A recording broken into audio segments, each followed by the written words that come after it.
In the early 2000s, the Niger Delta witnessed a surge in kidnappings targeting expatriate oil workers based on political and economic issues. Over the years, however, abductions have evolved into a lucrative enterprise for criminal networks operating in the region. In 2014, Boko Haram abducted over 250 schoolgirls in the Borno State town of Chibok. According to Amnesty International, more than 90 of the students are still missing. In 2018, 110 schoolgirls from the Yobe State town of Dapchi were abducted by a faction of Boko Haram.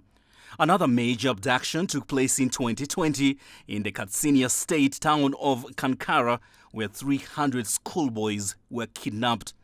In 2021, a night raid in Zamfara State led to the abduction of over 300 schoolgirls in Jangebe. And in early March of the same year, all abductees were released after the apparent payment of ransom.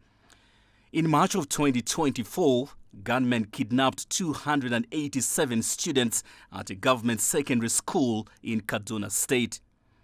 Groups including bandits, Boko Haram and other extremist factions have been responsible for many of the kidnappings. The incidents have targeted a wide range of individuals, including children, students, government officials and foreign nationals. Despite efforts by the Nigerian government, the perpetrators continue to operate with impunity. Attempts to rescue kidnapped victims and dismantle criminal networks have been ongoing, but challenges persist in addressing the root causes of the problem. Daniel Arab Moy, CGTN, Nairobi, Kenya. Staying in Nigeria, there are growing calls for the government to enforce capital punishment on people found guilty of kidnapping. Tessa McKenday has more from the northern city of Jos. This woman relocated to the Ungwan-Rukuba community in Jos 3 years ago after she was abducted. Taken from her home at Etobaba, a district on the outskirts of the city. She asked us not to use her real name. Her kidnappers only agreed to her release when her family paid the ransom, $1,000. She said coming here helps her deal with the harrowing experience. They came with guns.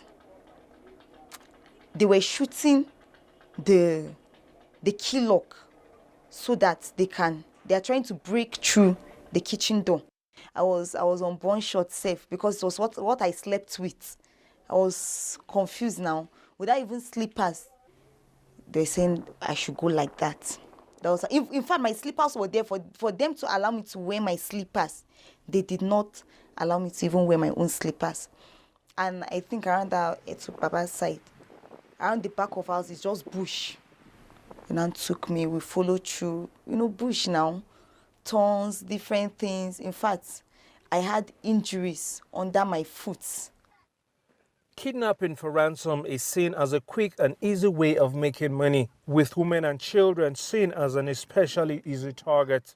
On March 8th, close to 300 students and staff were kidnapped from a school in the northwestern state of Kaduna. Relatives of the abductees say the gunmen are demanding hundreds of thousands of dollars for their release. Their soft target is the high risk and high market. I would pay any money to save my child. The government will react faster because they are children and women and girls. So it's a high market. That's a difference. And then where else can they find people to haul? Only children that are defenseless, vulnerable. According to the Armed Conflict Location and Event Data Project, more than 3,500 people have been abducted across Nigeria in the past year. The government hoped a law which banned the payment of ransom will help ease the situation, but it continues. Hundreds of thousands of dollars continues to flow from the hands of victims' families into those of the kidnappers. Analysts are calling for a much stronger deterrent. Since 1999 to date, the federal and state executive that are vested with the powers of capital punishment in Nigeria have signed only 3 death sentences for 25 years. So you can see people are not scared of any penalty kidnapping, there are death casualties because most of the people kidnapped have health challenges. They've died in their hands. So many people have died through kidnapping. So the kidnappers are supposed to also have capital punishment. They should face death penalties. President Bola Tinubu has directed security agencies to ensure the release of all kidnapped victims without any payments to the kidnappers. His government has also begun the recruitment of 30,000 police officers to team up with other personnel to tackle the scourge of kidnapping and other security concerns in the country. Defense authorities say they are following the presidential directive and have deployed more security operatives to troubled regions such as Kaduna and other parts of the country to secure the release of all people who have been kidnapped.